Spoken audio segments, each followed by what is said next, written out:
Step into the light where the wild ones roam, where the heart speaks loud, calling this place home. We break the rules, we paint the sky, ridiculously you, we were born to fly. Ooh, ooh, it's ridiculously you. Hey everyone, it is Julie May, and I want to welcome you to the Ridiculously You podcast. Today's guest is proof that sequins, sass, and a stubborn belief can take you just about everywhere. Debbie Bryan is a TEDx speaker, a visibility mentor, a glitter-slinging rebel who teaches women how to turn on their too much so that they can get booked out and banked up. She went from hairdresser to headline speaker, and from nearly losing her mobility to actually cycling across India. I can't wait to hear more about that. And from hiding her shine to helping others find their shine and let it go out. So I'm like, obviously, such a great fit for what we do here. Like, you're like my soul sister across the pond. Yeah, I was like, this podcast is for me. This is the one for me. So I'm excited. So Debbie, I want to hear a little bit more about a few things from you. Like, there was so much there that I'm like, oh, I want to dive into that and that and that. But let's dive into a little bit of like the main thing of this podcast, which is like the hiding you to showing how fabulous you are. So tell me a little bit more about what did hiding Debbie look like, and tell me more about like how that felt and why you felt like you needed to hide back then. Okay, so first of all, like I had this thing a few years ago that I wanted to be a speaker. I was working with a big coach in the UK and watching the speakers on stage, and I was like, I want to be a speaker. But they were talking about money. So they were talking about how you can scale a business, how you can do that. They had ridiculous results that they were coming up with because they'd been in, say, the motor trade business previously. So it's easy to sell millions with a 1% margin. So yeah. Every time like the guy said to me, if you want to get up on the stage, you can. I was like, who's going to want to listen to me? Who's going to listen to Debbie from Swindon? I have nothing to say. And I was feeling very middle-aged, very frumpy. I'd come out of a different career, started working with these guys and went to London, was like, no one's going to listen to me. The first time he ever asked me to speak was in front of 45 people I've been working with 3 days, coaching, teaching, sitting. And then he's like, do you want to talk? And there was a NLP master and a guy who had 3 business degrees. And I was like, no chance whatsoever. And this guy had said to me, he'd make me a speaker. And I got on the train going home and I was like, oh my God, the one opportunity you had, you just turned it down. Like, this is your opportunity. You don't get many chances. So I killed myself on the way home. And so then I wrote to him and said, like, I can't compete with NLP and the 3 degrees, but I can tell this story. So I started telling the story of how I started to work with him and had some successes. And so then I started speaking, but it was a story. You know, it was a story. It was like a testimonial at the front of the room, and there was people, and I got confidence, but I was never talking about me. Yeah. And so when it came to it, it was like talking about me. Then I worked with him for a couple of years and got confident doing that, but still just wasn't quite where I should be. I could do this testimonial about other people, but I couldn't talk about me. So it's kind of a combination, really, I suppose, is that one of my friends said to me, she'd done a bike ride, and I had a car accident 15 years ago. And I was a hairdresser in a gym at that time, and I smashed my leg up in a car accident. I should have died. I didn't. I took 2 steps and saved my life. And subsequently from there had a leg that was smashed, and I couldn't walk for 6 months. So I'm in a gym and I have a hairdressing salon, and I was like, I don't fit into my own life. So somewhere along the lines there, I started marketing the business. I couldn't stand behind the chair. I was like, oh my God, I'm going to lose my business. So I was like, I'll answer the phone, I'll do the marketing. And I got good at that, but I couldn't be the girl that did body pump or cycle to work or could swim and do all this stuff in the gym. I just didn't fit into my life. And so that Debbie got locked into a cupboard and was like left for dead. And then business Debbie, people started to parade and say, oh, you're amazing. So that person, the more praise I got, the more I grew. And so that became me, that person, this marketing person that went into building a bigger salon, taking on a massive £1 million spa, making $500,000 in 8 months from where I was doing. So I had that side down pat. But that other person, that person who was like the real me, she was gone. She was like never coming back, because every time I tried, I couldn't. So eventually I was talking to a friend, probably about maybe 3 or 4 years ago. And she was just like, you know, you're not kind of being your true self. You're being this business person. I wasn't kind to myself. I had great clients, but I was available 24 hours a day. I had no boundaries. And I said to her, I can't do what I wanted to do. And she said, no, no, no, no. She said, Fit Debbie's not dead. She said, Fat Debbie is sat on her. And I was like, wow. Yeah, I was like, sometimes we need friends to say the thing, but yeah, I dang. know. It was a tough one. And I was like, no, I don't think so. She said, yes, she is. She said, you're stopping her because you can't have it exactly the same as you had it before. So it doesn't, it's like an all or nothing situation. So I kind of like poo-pooed the idea. And then the next day I was like, maybe, and I drew this little drawing, stick person of me putting my hand out going, I'd forgotten you existed. And I was like, maybe I'll test this person out and see if that other Fit Debbie still was a person, was alive, was still there, and I didn't just have to be this other person. So I kind of started to evolve, and then I got on my bike and I rode around the park, and it was quite hard. And then come a couple of years later, my friend said to me, she'd done a couple of cycles, and she sent me an email on Saturday morning saying, do you fancy this? And it was the bike ride in India. So I was like, okay, it's 12 days. I'm not a cyclist. I wasn't even a cyclist when I was fit, you know? Yeah. So I just paid the £500 deposit and just, yeah, done it. So my husband came in and I said to him, I'm going to cycle around India. And he went, who with? And I was like, well, obviously not you, if with that reaction. And so then the paperwork came and I was like, 12 days, it's 370 kilometers, about 25K a day. Surely anybody can do that. Yeah. And then when the paperwork came through, I hadn't looked at it properly, and you actually only cycle for 5 days.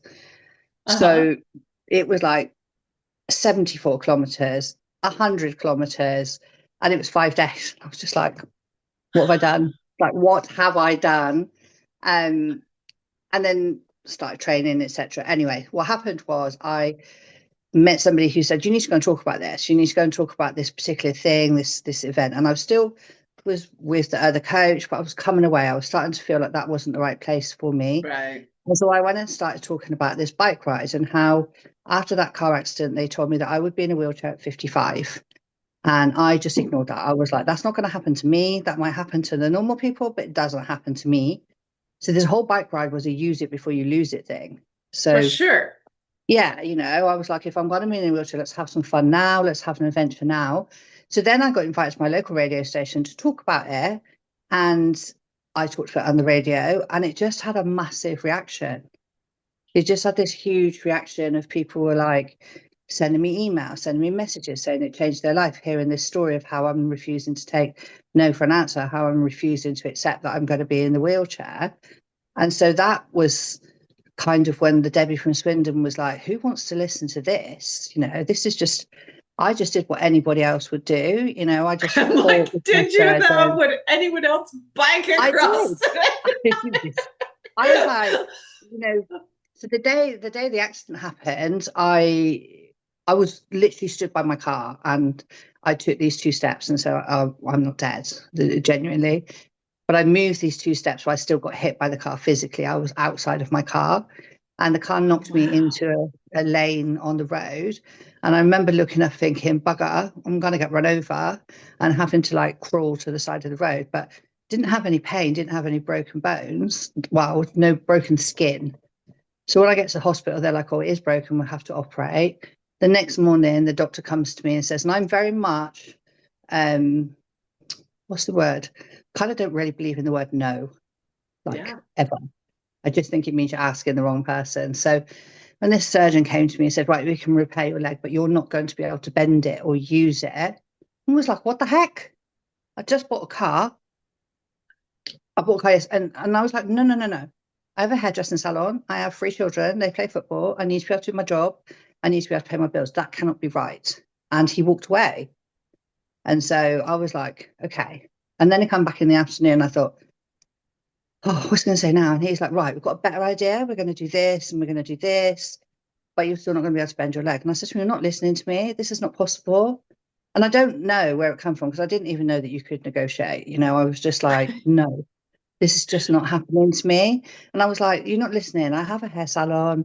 I have my children. Am I going to be able to bend my leg? Am I going to even be able to stand and do my job? And he was like, no. So I said, okay, there's got to be another way. So then they went away again, come back a third time with Wild. another solution that I really don't remember the next day. And then came back, skipped almost into the surgery, said, right, I've got a brilliant idea for you. Because they're very, if you watch the medical programs, they Yeah. are really excited. They're like, we've had our meeting. What we're going to do is we're going to take some bone from your hip and we're going to rebuild the knee. There's a little source of that's gone. We're going to put all the pieces together and build a thing. And we're going to take the bone from the hip and we're going to dig deep in the hip and get the good. And I was like, okay, I am not a boiled egg. That's fine. Take that. But stop talking about digging deep. Yeah, I don't need to hear yeah. about what you're gonna do in there, but I was like, am I but going is to be my able to knee bend my gonna leg? work? Yeah, Am I gonna be able to bend my leg? exactly. And that's what I said to him, can I bend my leg? And he said, to a degree. He said, you won't ever get a full bend, but you'll be able to use it to a certain. And I said, okay, that's probably the best I'm going to get. And I Yeah. kind of thought that a broken leg was like 6 weeks in a plaster, people write stupid things, and then you go back to your life. So that's kind of where I was at that stage. Then I wake up after the surgery and my leg is in a cage and they tell me I've got 2 plates and 22 screws in my leg. And I was like, okay, so it's maybe going to be longer than 6 weeks. So obviously I came out of the hospital, had to learn to walk. I couldn't, because of this bone, I couldn't put my foot on the ground for 6 months. So it happened in January. The first time I could put my foot on the ground was Wow. July. And I'm still Wow. trying to run a hair salon in a gym and look after my children and all of that stuff really, and kind of having the physio and doing all this stuff. So I got through that. And then a couple of years after that, I went to see my surgeon because it was a car accident. And I saw these three top surgeons in London, like absolute top of their game. And every single one of them said, you will be in a wheelchair at 55. And all I can remember thinking is, now I'm going to have to fight you because that's not happening to me. And so I I was love like, it. not happening at all. And it's in writing. I can show you the piece of paper.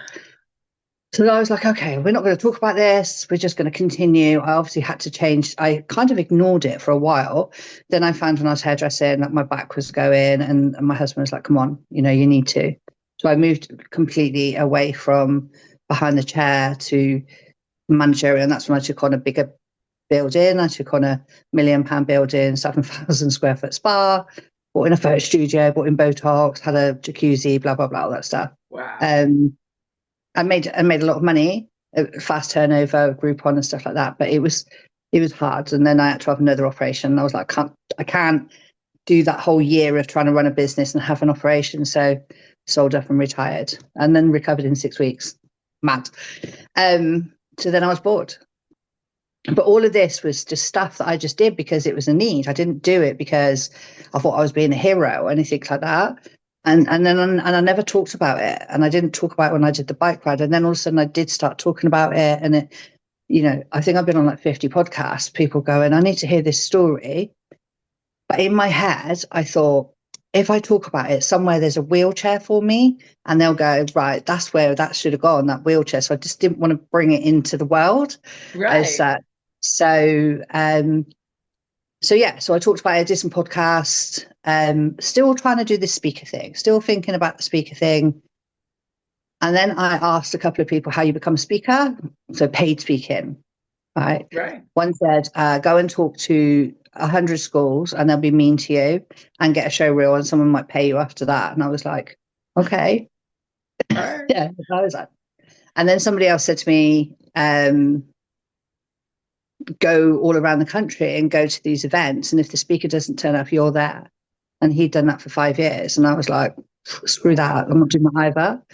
So I thought, what can I do to jump the queue? Yeah. So I applied for the TEDx. Uh-huh. So I applied for the TEDx for that. And then this kind of story was the story that I did on the TEDx. I spoke about the accident. What I didn't tell people is that the year that I cycled India was the year that I was 55. Oh, that's amazing. I Yeah. love that.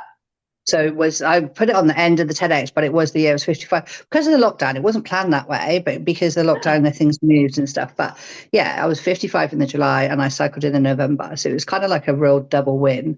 And then after the TEDx, I thought maybe I can call myself a speaker. Maybe, Maybe. yeah, Do you maybe feel the day comfortable calling after. yourself a speaker now? I do, yeah. Yeah, The yeah. day after the TEDx, I remember standing in the hotel room going, I wonder if I could call myself a speaker now. And I was like, I caught myself and went, Deb, like, what more do you want? Like, what more? I know speakers are getting paid like 10, 20, 25,000. So I kind of Yeah. comparing myself to them at that stage. But yeah, no, I'm happy to call myself a speaker now. So I'm like Mm. the Debbie from Swindon, imposter syndrome sitting on my shoulder of like, who do you think you are to try and listen to people, to the TEDx, to the girl who doesn't shut up now, but wants other people to use their stories and to be able to go from whoever to being that person who can get out there and move people, change people, Mm. because that's what the speaking is about, is moving people. So for somebody who was in a situation like me that thought actually it was completely hopeless, I want that person to be moved. I want that person to go, do you know what? If she can do it, I can do it. That's If right. that makes sense. And Absolutely. you can. Yeah. I just don't, I just think no doesn't mean no. It just means you're asking the wrong person. So if I'd taken the first diagnosis, that very first surgeon that came to me and said, that's where you're going to be, I wouldn't have walked for the last 15 years. Wild. And that's what Yeah. most people would have done. They would have said, well, the doctor's they're the one who knows I what's going to also have no happen. respect for I just, authority. Yeah. I yeah, clearly I have just no have to take respect for authority. That's what that is, isn't it, really? You're like, I do not accept that. Okay, so Yeah. you talked about having stories change people's lives and showing people how to do it. What's your favorite story to tell now? Like you've told about the bike ride. I'm sure you have a lot of stories, but what's your favorite story to tell now? I still think that transformation from the Debbie from Swindon to TEDx is still one of my favorites. But I also love to get people to understand that by, you can go and speak on a stage and you can get applause, or you can come and speak on a stage and get some money. Most people are still speaking for the applause, and they get Mm-hmm. up and everybody loves you. And I've done it myself. Everybody loves you, and then nothing happens after that. So I love to go, what's the next logical step? What is it you're doing? Because if you move somebody in your talk, and then you can't follow up on that and help them to move, then that's just rude, right? You're going, I could change your life for you. Things could be fantastic. And then they come to you and you go, I don't really do that bit. I just wanted to tell you about it. I don't want to do that bit. And then the person's like, oh my God, I know my life can change, but now I don't know how, as Yeah. such. So I like that to kind of say to people that, where's the next logical step? Where's the thing?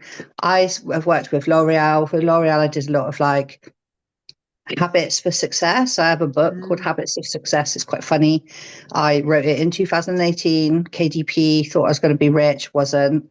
And then all of a sudden this year L'Oreal picked the book up and went, oh, we want you to come to our Education Fridays and talk about habits for success.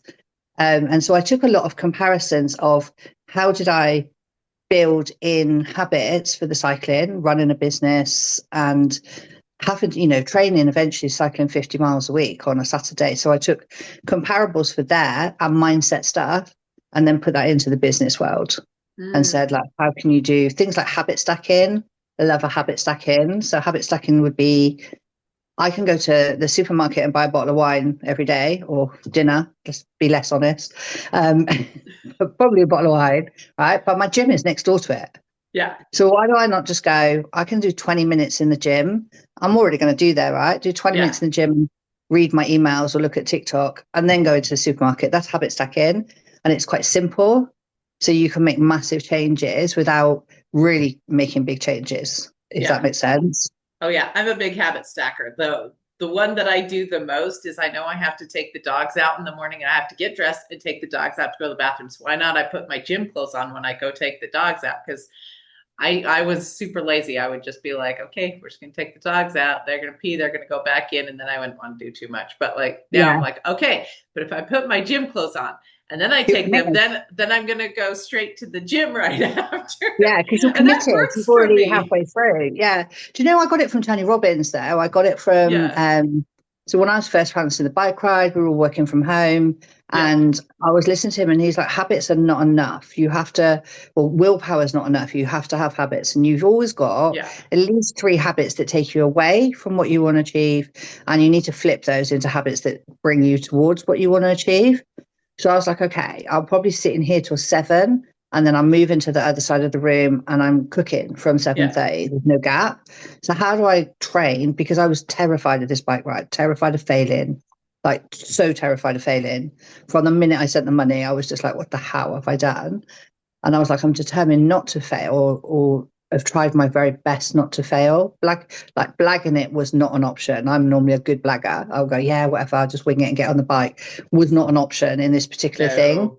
And so I was like, well, if I keep doing that, there's no room to train. So literally that day, I set an alarm for 5 o'clock, and it said 5 o'clock, do not eat, cook, or drink wine. Do something different. So I had between 5 and 7:30. It was a miracle. I didn't know that 2.5 hours existed. Like you just finish work, at 5 o'clock, and then just go somewhere in your house and have nothing to do. It was just like such a game changer. And sometimes I go spin, and sometimes I wouldn't. Sometimes I do stuff that meant I could cycle on the Saturday as such. So that was like so powerful a habit that I still pretty much do it. I still get to 5 o'clock and go, what am I doing? Is there value in what I'm doing right now? Which obviously is talking to you here.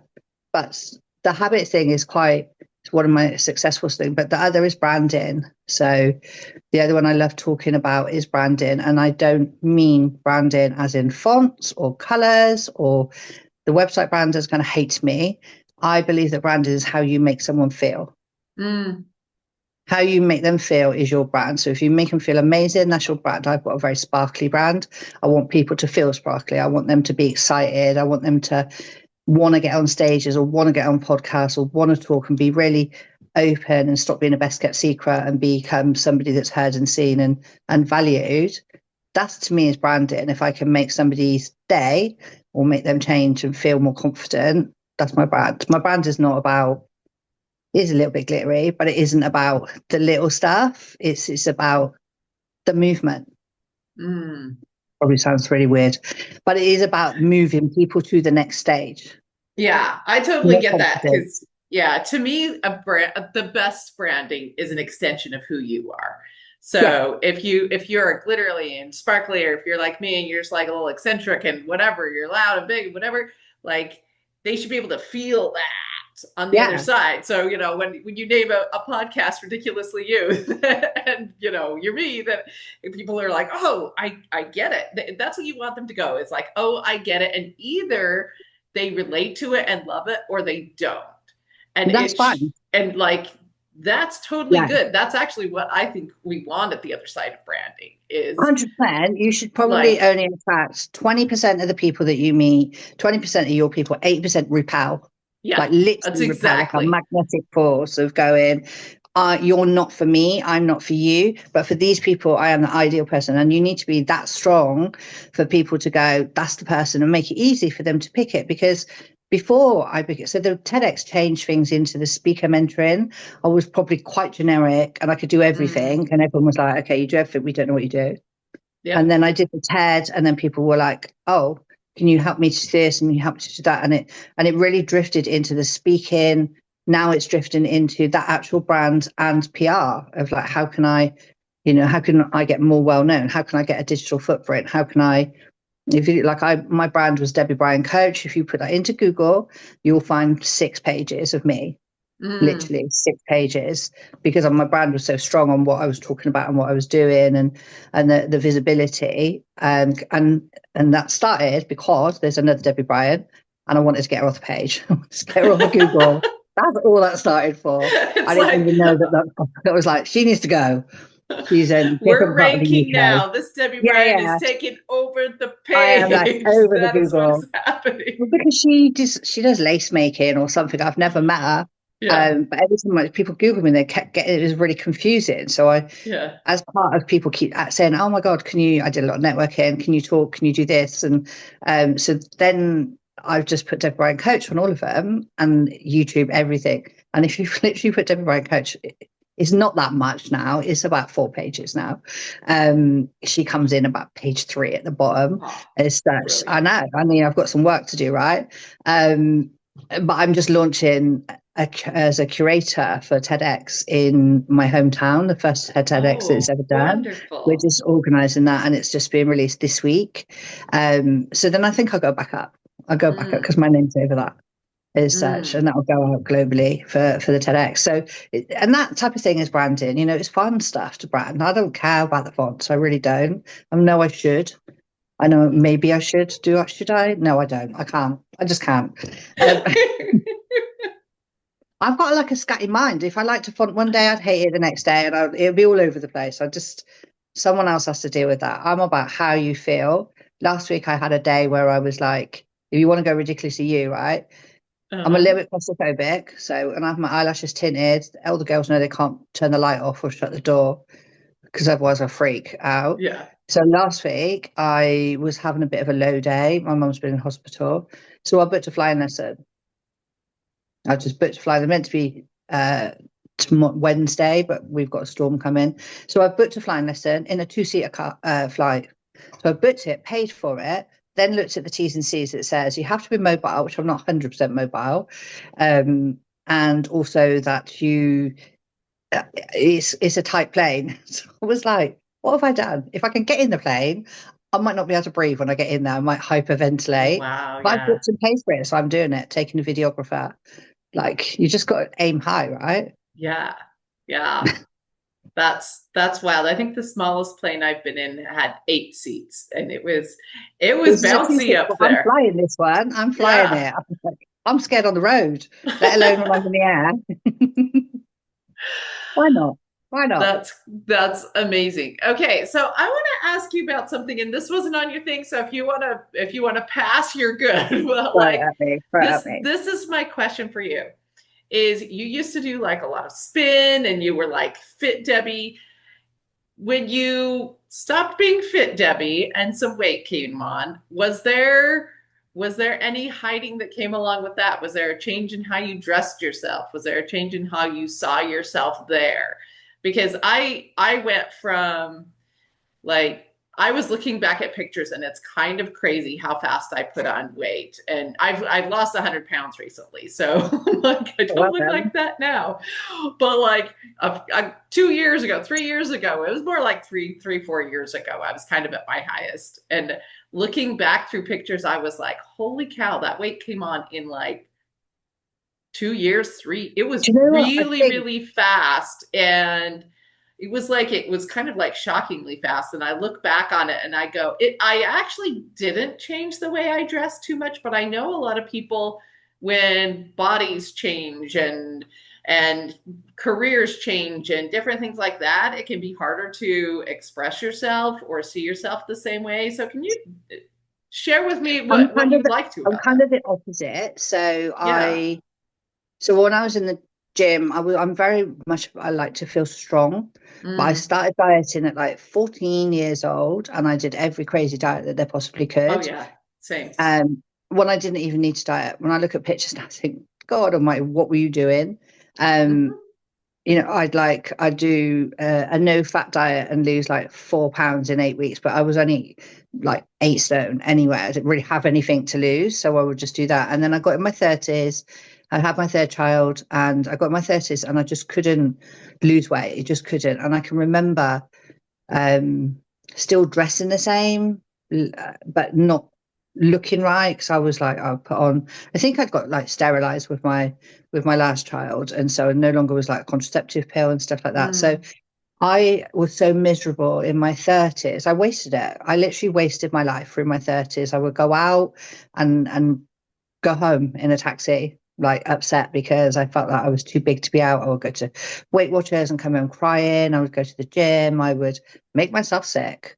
I would Yeah. like do some of the really bad stuff. And so then I got like into my 40s, and I was a bit bigger, but I started to get a lot of attention because I just relaxed into it. And the girl that I was working with was bigger than me. I don't know if that made a difference.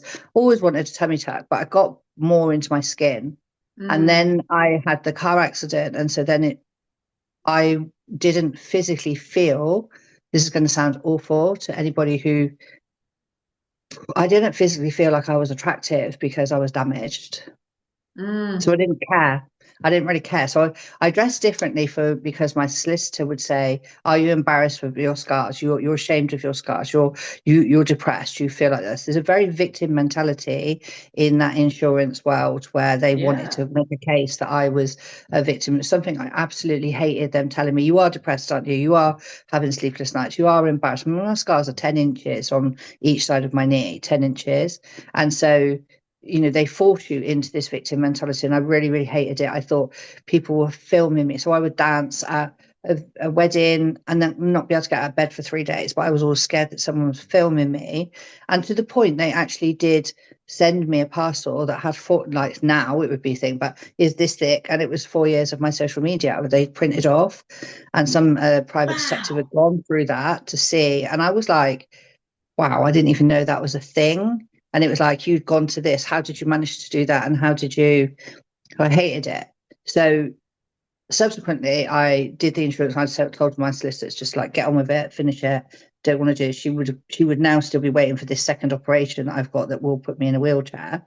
Even now, 15 years later, they do it. So I had a different thing. I just didn't think that I was attractive in a fanciable way because I was damaged. So that stayed for a long time. And then now I'm just like, I'm old. So it wasn't a case of dressing different because of putting on the weight. It was more because I wasn't an attractive option, I suppose, as such. Once the case is settled and I could still start wearing shorts and stuff like that, I lost weight. But I don't like, even with bike ride, I didn't really lose weight. I was cycling 60, 70 miles a week and going to spin and all that stuff. And I didn't really lose the weight. I obviously have rubbish hormones, and starting at 14, I messed up the little hormones a little bit, I guess. But I think it's just about confidence. It's, yes, you can dress differently, but then we're dressing for other people. That's if you want to dress sexy and if you're bigger and you want to dress sexy and you feel sexy, that's no problem. I know lots of girls that, dress to their weight and they look amazing. They look fantastic. And I know girls that don't. For me, it was more to get past the disability. It's not, because to me, it was all about the physicalness. It was about feeling strong and being attractive. So one of the things the bike ride did for me is give me my confidence back, in that I could feel strong, that I could feel like I had some control over my mobility. That I had, and that's why that's my biggest fear, is I have losing control over my mobility above everything else. So everything else just goes into, it just goes into kind of nothingness, really. And I found a company that sent me a box of clothes every month. I pay them money. I pay them £20, and they managed to style my figure so that I looked great. So every month they sent me a box of clothes, and I would put them on, and I'd be like, these are all flattering, and they cover my tummy and they cover all that stuff. So then I started to feel really good because I had nice clothes, and then they stopped. But that was the thing. So it started dressing to my shape. As such, probably that's a really long-winded answer to go, no. But so I still would. I still look at like little short skirts. The legs they're not there anymore. Not so good like that. But I'm no longer ashamed of the scars. I'm no longer, if they're there, they're there. I don't cover them up. That's great. So like, because like you talked about, and this is an important thing, I think, dressing for other people versus dressing for yourself. When you're dressing for yourself, what's your favorite thing to wear? So I was dressing for myself. So it would probably be shorts. It'd be shorts and a vest top and flip flops. Obviously, if we've got the weather. Yeah. Or I don't know. I like a dress. I wear a lot of dresses. I wear a lot of stuff that's like colourful and stuff like that. But if I was really, if I was on holiday, it would be just shorts and a flip flop and a really nice top that's got either some sparkles or some pink on it. And sunglasses. Yeah, I'm very casual. But if I'm working, then obviously I'm not a big fan of like wearing the suits and stuff like that. So I like to almost have a uniform, really, with like trousers. But now I can't wear shoes. So I have to wear trainers with everything. So whatever I'm wearing, I have got a pair of trainers on. Even on the TED stage, my son was like, "Mum, did you run to the theatre?" And I was like, no, but I didn't want to be fake. I didn't want to be fake and stand there in a pair of shoes with heels and stuff that I wouldn't. I was so worried about falling off the stage anyway. Yeah. And B, I was like, just me, it has to be authentic me. So Yeah. I've done a lot of stages in bare feet. In fact, the people who've seen me speak a lot, they know that like if I wear heels, I'll wear them for like an hour and then you'll see me at yeah. the rest of the event with no shoes. That's how you'll Why see not? me. Oh, Because and why like not it's gonna feel my start feet. running your events on the beach? I think that's the natural progression to that, is that all events should be on the beach, and then nobody needs shoes. And nobody needs Yeah, shoes. nobody needs shoes. We can all be barefoot. So That it's is, very strange actually, because my granddaughter hates wearing socks. She hates wearing yeah. socks. She'd be barefoot if she could, and her mum's like, put your socks on, your feet are going to get cold. And I'm like, Yeah. she'll never watch this. But the minute she goes out the door, I'm like, go on, take them off. Just take them off. Yeah, you're Yeah, fine. take 'em off. I have bare feet right now. I pretty much do as much barefoot as I can, and then I'm flip flops girl. In fact, I used to live in Utah, which is very very cold. Like we get like lots of snow during the Mm. winters, and I would wear flip flops as long as the drive was shoveled. I would still be in flip Okay, not that far, to be honest. I have Yeah, Uggs. I'm I've got just Ugg crazy. boots, so it's seasonal. Like we're almost in Ugg boot time, so I can wear those and the Yeah, flip Uggs flops are as well. good. But I'm still thinking I've got one last sunshine holiday this year, so Oh, don't know. that's fun. Okay, are you ready for some lightning round questions? Yes, throw them Okay. at me. If sparkling was a weapon, like sparkle itself was a weapon, what would it do? Oh, it would make other people sparkle. It's like a magic wand, right? If it's a Yeah. weapon, just wave it. I'll be like one of the fairy godmothers. Done. You'd be like Cinderella, beautiful dress, everything. Yes. But I love confidence, it that. would give confidence. Do you have any like really cool hype songs before you go up and speak? Like, I think so. Last year when I spoke on the Shake It Up stage, I used "This Girl Is on Fire," Alicia Keys. yeah, That was a good one. But I that is tend a good one. to do a deep breathing, and so when I go on stage, I do like some deep breathing before. Otherwise, I get all puffy. Mm. I'm all like little mouths and stuff like that. So I tend to like be more calm before I go on stage because I'm so fast. I speak so fast. If I Mm. was to hype myself up, I'd be even faster. I have to go the That makes opposite way sense. round. Yeah, I'd be like da, da, da, da, da, da, da, and they're like, what did she say? What is she saying? Like my TED was in Canada. I had to translate bits for them of in the UK when I bought a car and we call it an old banger. And for them, I was like, what's a car? Is it like a jalopy? And they're like, no, what did they call it in the end? Oh, it'll come to me in it, but it begins with C. So they've got this word for like a rubbish car. Right. I can't remember it now. I should remember my own TED talk, right? But I had to change it into this thing that they use, and then I'm very conversational. So it's at a university, so I had to try and have some pain points that were like relatable that they understood. Otherwise, I'm talking about people they have no idea who it is, Yeah. type thing. So yeah, I'm more of a breather. But if Alicia Keys, I love. My kids think that I will be buried to Robbie Williams' Angels, which I tell them Oh, not to. I want them. But I am a big Robbie fan.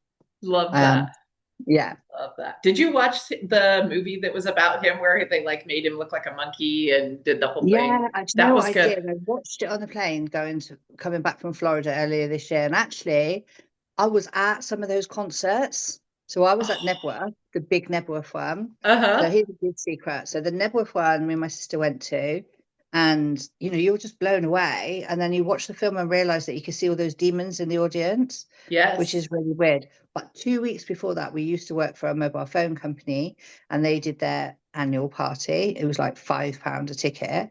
So, and they didn't tell us who any of the people were. So we're there. And at that time, I had uncomfortable shoes on, and we were out by the ice skating ring or the chocolate fountain or something. It's one of those type of parties that had everything. Yeah. Tried to get back in, and they'd had David Beckham talking. They'd had Wow. Hearsay. They'd had Brian Adams on the screen, and then everyone was like, "I don't know who the headline is," and it was Robbie. So it was Oh. literally Robbie Williams, and it was about 500 people in the room, like Oh, hardly wow. anything, like from here to the other side of the room. And I remember him coming on and he split his jeans. And one of the Oh, roadies had to give his jeans over. And we just come in and was like, is that the bar to like let me entertain you or something like that? It's like, no way. And my sister never came. I remember calling her, going, listen to this. And she's like, Robbie impersonate. And I was like, no, no. Robbie Williams. She's The like, for real not a chance. Robbie. Oh, But wow. it's in his book. Like, so if you don't believe it, it's in his book, and it's the only place that was in his book. It was his rehearsal for Nebworth. It was this pretty much the same set, not upside down, obviously. But Mm. yeah, so when I watched the Robbie one and I saw that he had all these demons in the audience, he wasn't really having the fun. That was quite. It was just different. But I know he enjoyed that Mhm. one. Yeah. So Okay. If definitely you had one word to sum up your energy on stage, what would that one word magnetic. be? Mm, I like I that. hope. Yeah, What's your favorite way to be a rebel in everyday life? and not taking no for an answer. We established that one. I literally don't take no. If I want something and I know that it can happen, I will not stop until I get the yes. What do you think one lie women need to stop believing is? You're not fat. Mm. Stop believing that you're already fat. Like, you go back and look at your pictures, you're beautiful. You look bloody amazing. 10 years time, you're going to wish you appreciated that. That, Oh, like, you need to stop. 100%. Okay, last one. When do you feel the most you? When do I feel the most me? Mhm. When I am cooking Sunday dinner for my family, I'm having a glass of wine, I'm cooking, the guys are watching the football, my grandchild is in here talking to me, and all my Oh, family are running around me. Or when I'm on a beach. When I'm on a beach, that's it. I'm done. I'm heaven. what's your So if I favorite could take them, beach? Mexico. Yeah. Yeah, Mexico. Or I really like Tobago. Tobago was lovely. It was very unspoiled. Mm. I am a real love traveling. So we've been to the Maldives, we've been to Mexico a few times. So nice all-inclusive bar, my own Mm. plunge pool. I'm happy with that. But we go to Greece quite a lot and we stay in like a 2-star hotel because we know the owner and it's very simple and it's very Greek. And I'm happy with that too. I don't have to have the luxury. I can do both. Mm. Fabulous. That sounds amazing. I've never been to Greece, so I'm like, oh, Oh, I you should have go. been to Mexico. I've been to Mexico a lot. Mexico is fabulous. I love Mexico because Mexico, I used to work in travel, and the first time I went to Mexico, I was like, the water and the sand look like the brochure. They're the only place Yes. that they actually do, especially in Cancun on that bit Yeah. on like the hotel zone, is like it just looks like the brochure. Yeah. Yeah. You get Although out when we into went that water and you can yeah, like, if you snorkel a little bit, you can see for like forever. It's crystal mad. clear, that blue. It feels fake. The first time I went, I was like, did somebody put blue dye in this? I know, Like, it's that's how crazy. it feels. It feels Cuba fake. is a little bit like that as well, though, for Cuba. But then when we went to the Maldives is so stunning. I couldn't Mm. read. I couldn't look at like I felt bad for reading on my Kindle. I literally felt had guilt because I was like, Deb, you could look at your Kindle anytime, but you're never going to be able to see this. And I could not take a single picture that made it look like it did in real life. You just Wow. couldn't.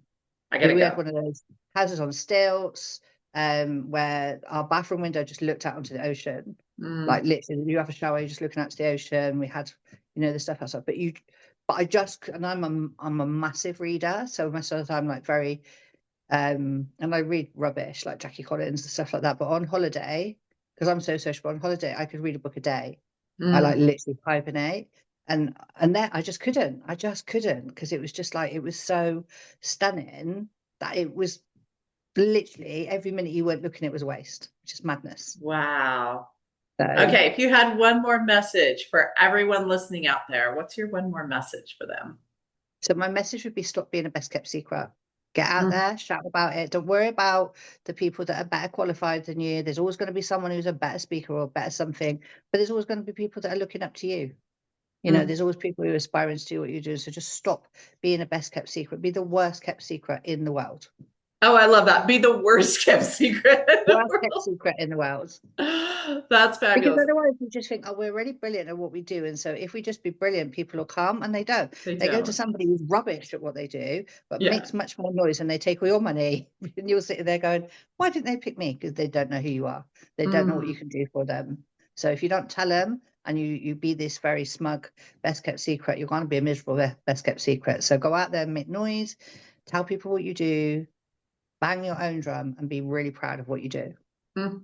Love that. So tell people where they can find you. Now it's time to bang your own drum, Debbie. Yeah. So you can find me on Debbie Bryan Coach. So I have two websites. One is Debbie Bryan Coach, and the other one is debbiebryan.com. So Bryan is with a Y.